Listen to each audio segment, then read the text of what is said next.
Paris ഒളിമ്പിക്സിന് യോഗ്യത നേടി Indian പുരുഷ വനിതാ ടീമുകൾ 3 മലയാളികൾ അടങ്ങിയതാണ് പുരുഷ ടീം.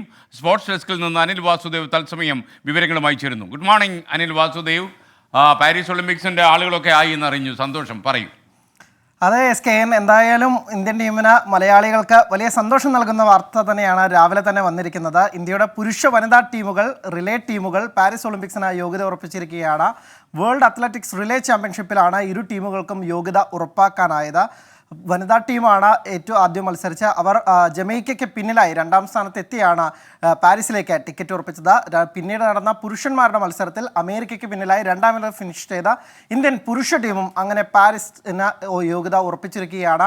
പുരുഷ ടീമിൽ 3 മലയാളികളുണ്ട്. മുഹമ്മദ് അജ്മൽ, മുഹമ്മദ് അനസ്, അതുപോലെ തന്നെ ഡൽഹി മലയാളിയായ അമോജ് ജേക്കബ് എന്നിവരാണ്. 4ാമൻ ടീമിലെ തിരുച്ചുറപ്പള്ളി സ്വദേശി രാജീവാണ്, ആരോഗ്യ രാജീവാണ്. ഇങ്ങനെ ഒരു മികച്ച ടീം തന്നെയാണ് മത്സരിച്ചത്.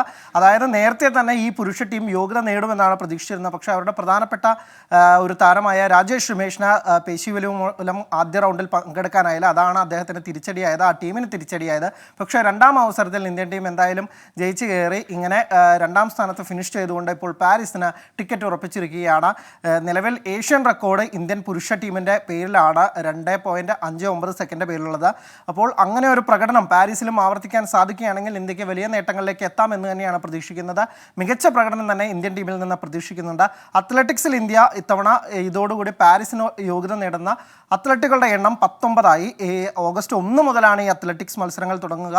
കഴിഞ്ഞ തവണത്തെ ജാവലിൻ ത്രോയിലെ ജേതാവ് നീരജ് ചോപ്ര അടക്കമുള്ള അത്ലറ്റുകൾ നമുക്ക് ഇത്തവണയായി ഇറങ്ങുന്നുണ്ട്. എന്തായാലും ഇത്തവണയും ഇന്ത്യ അത്ലറ്റിക്സിൽ വലിയ നേട്ടങ്ങൾ പ്രതീക്ഷിക്കുകയാണ് SKN.